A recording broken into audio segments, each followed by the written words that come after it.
game number 2 here, and let's talk a little bit about the players. Oh gosh, of course the Mulligan start. I was just gonna say Tides is on Tempo Storm, Team Tempo Storm, which is a pretty new team here, and Ek0p, of course, has been part of the Doggy House group for quite some time, for months now. You know, Doggy House was definitely one of the first.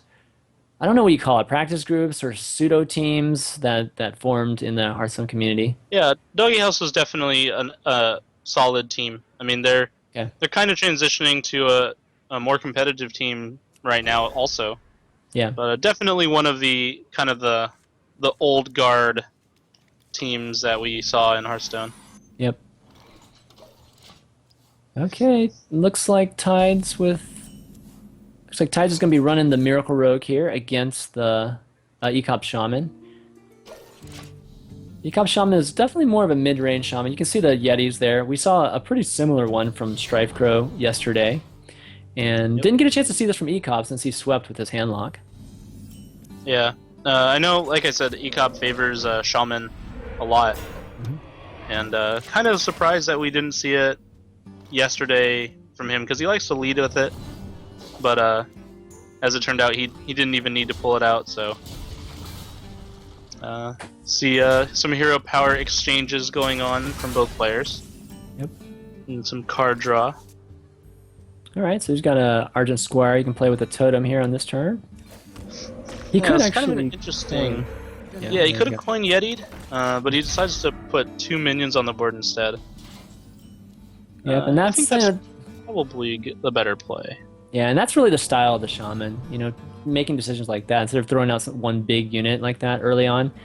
It's a lot of times it's better to throw out multiple small ones like the Argent Square and the Totem, and just utilize your mana with your hero power, which allows you to actually throw down a minion. Only a Shaman and a Paladin give you that ability. The other big thing too is that by saving the coin, he also has the opportunity to just coin out a Fire Elemental or Argent Commander on turn 5, and then follow it up with the other one on turn 6. That's a really good point.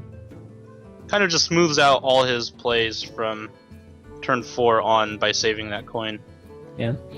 Well, Tides has a pretty good hand here too. I mean, he's got the backstab that can actually lead into the SI agent or the Edwin Van Cleave if he wants, but he's going to opt for a Thalnos. Just get a cycle on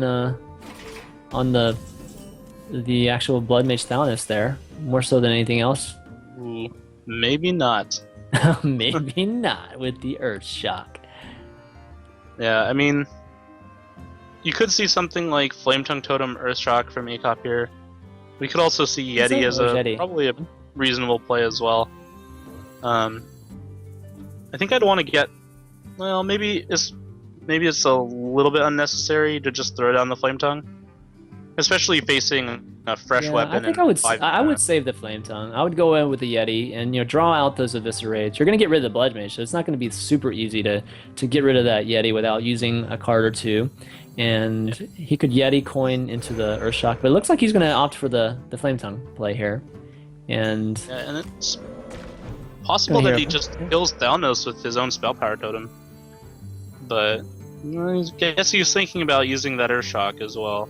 Yeah, preventing a card draw I think is good. I mean, there's not many targets for the Earthshock. He has a Hex already, just in case some giant Edwin Van Cleave comes on the board. Yeah, that is very true. Although he uses a coin and an Earthshock to deny Tides a draw. But he could have cleared it for free, because the Spell Power Totem would have healed up. Absolutely. That's true. But this works out pretty well for him as well. Okay, looks like Tides, he does have a poison. It can help him remove some of this, and that's why the Yeti play could have been a little bit better. Of course, Ek0p doesn't know he has a poison, but it's going to remove a Flame Tongue Totem here, which is going to make these totems much less of a threat, and then he can actually get his own SI agent on here if he wants to. Ek0p has to assume that Tides has some way to remove stuff. I mean, between Backstab, Deadly Poison, and SI7 agent, and even something like Blade Flurry could do it, or a Fan of Knives. So he kind of figures that he's going to get some value from that Flame Tongue immediately. Gadgetzan. Wow. Okay, he's going to lead with the Gadgetzan here. Okay, so he's going to backstab, remove remove the Squire there and get some cards. He does have a prep too, so he can draw at least 3 cards here. Almost certainly see him Deadly Poison to kill that 0-3. Yeah. Okay. Yeah, and that's and he gets another backstab. Another backstab, nice. actually. So that's pretty good for him. It's working out really well, and a Shadow Step too. Wow.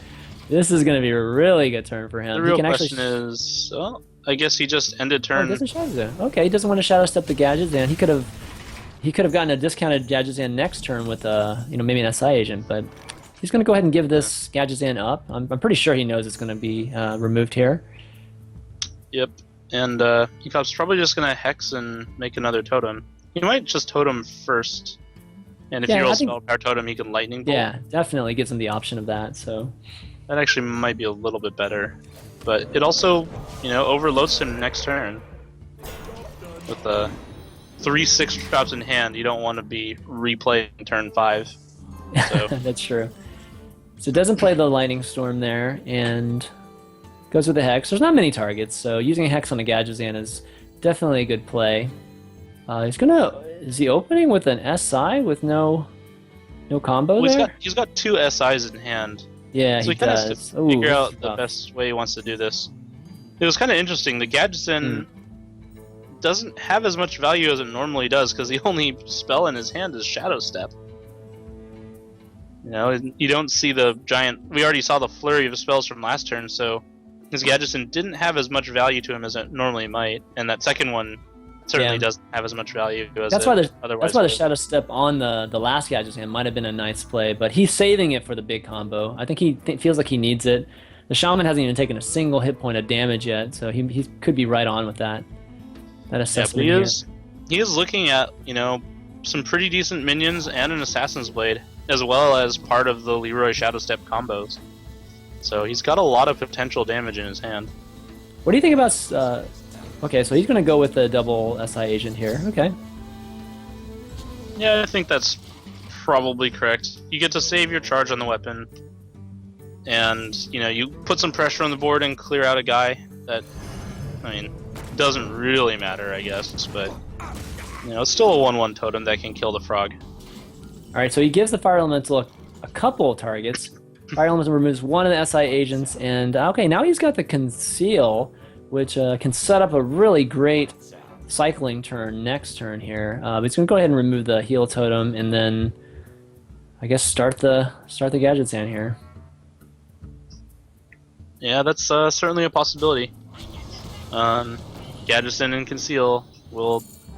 Okay, he's going to Shadow Step the. He's going to Shadow Step the agent. Interesting. Yeah, he's got another Shadow Step now. So he's probably going to. Yeah, he's going to shoot the Fire Elemental, clear it out with the weapon. Good play. And then Conceal. Good play by Tides there. Going to clear the board, take a little bit of damage, but that's okay. Yeah, he is kind of getting a little bit low, and we saw yesterday when a Conceal kind of went wrong because it covered up the frog. And that's exactly what happened just now. And Ek0p could get some damage in there with the Argent Commander if he wanted, but it looks like he's going to go with the Azure Drake instead, and probably a Totem, depending on what he gets here. Yeah, I think that's a little bit better. Okay, Thalnos. Thalnos is some free spell power, so that's pretty good for him. You don't need to just rush out the Argent Commander, and he's got a pretty decent turn next turn as well, so... Ooh, he draws the Blade Flurry now. Could have used it when he had the poison on it, but still good nonetheless. Doesn't have as many spells as he would like. He still has Fan of Knives and Shiv and a lot of those kind of cards in his deck, which would allow him to draw 2 cards each play. But what do you think is the best play here, Kyuki? It's hard to say. He can clear board pretty easily in a number of different ways.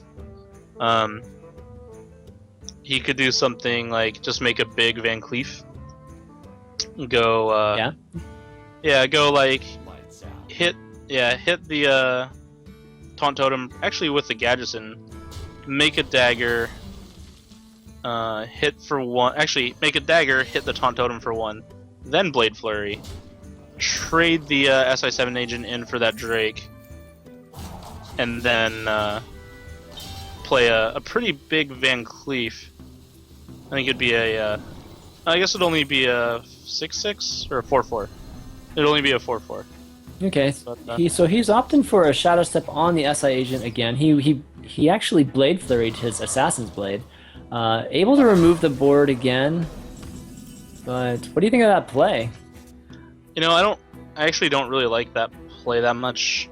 He has used both Shadow Steps, which has got to just be a giant, you know, bingo red flag for Ek0p.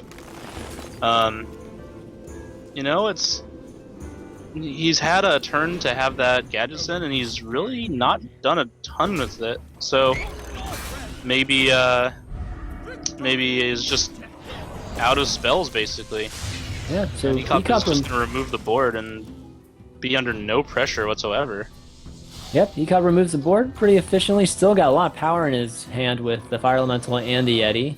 And potentially with an Alcure draw, a Doomhammer draw with the Rock Bladder, we could see a rangy finish here too.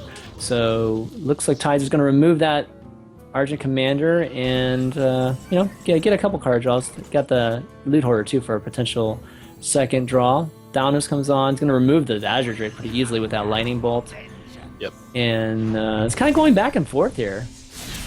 Yeah, and like I said, Tides is going to have to now win with kind of the secondary potential win condition, which is mid-rangey minions and Edwin. In Cold Blood. In Cold Blood, too. Cold Blood, yeah. Cold Bloods, maybe. I mean, he's used most of his damage except for, like, Eviscerates. And this is going to be the last of his weapon, too. He just drew the poison and doesn't have the second Blade Flurry right now. Yeah, and Ek0p has to be feeling pretty good about this game right now. I mean, his hand is Fire Elemental, Rockbiter, and whatever Thalnos draws him. That's right. Yeah, I wouldn't be surprised to see, like, Prep, Sap the Yeti, Dagger to kill the 1/1, and then throw down an Earthen Ring. And, yeah. He'll at least have, like, a pretty good board. And... Would you throw it on the Earthen Ring, or would you throw it on the Edwin? Oh, you could throw it on the you throw it on the Edwin. It's a 6/6, I think. Yeah, I think the Edwin's going to be a 8/8. 8/8 is going to be a pretty good play here for Ek0p, given that he doesn't have a Hex or an Earthshock. We'll see what he draws here, but this could be really bad for Ek0p. Yeah, he doesn't have a way to remove that at all. This is another part of the power of Miracle Rogue. Yeah, you can even tell by the look on Ek0p's face. Minions. Look at Ek0p's face. He kind of knows it too. That there's he's like, that 8/8 is going to be a huge issue for him. What have I done here? Look on his face, but well, he does have a Harrison. He could draw at least to begin with. Yeah, he's got one Earthshock and one Hex left. Yeah, that's pretty good. Two cards. They've gone through a lot of their deck now, so there's probably a decent % chance he could draw that card, or each of those cards. Tides has gone through a lot more of his deck than Ek0p has, but True. Yeah, I mean, he's kind of in trouble here. He doesn't really have a great way to answer Edwin. He doesn't have like a Defender of Argus or anything. Those eyes on Ek0p. It's like, what am I gonna do here? But yeah, I mean, drawing might be his best chance to win. I think it is. I don't know if he has a Lightning Bolt either left, because I was thinking maybe even with the Unbound he could Lightning Bolt the Azure Drake and still have enough damage to remove that Edwin the next turn. But this is going to give him at least some options. He could top deck something. Oh, he ends up getting a Flame Tongue Totem, which is the last thing he probably wants here. Yeah, that's not going to do that much for him either. I mean, Miracle's gone through almost their whole deck. He's got to be pretty sure that Tides has some damage. And he does have lethal here with Leroy Jenkins sitting in his deck here. Tides is going to tie this series up 1-1.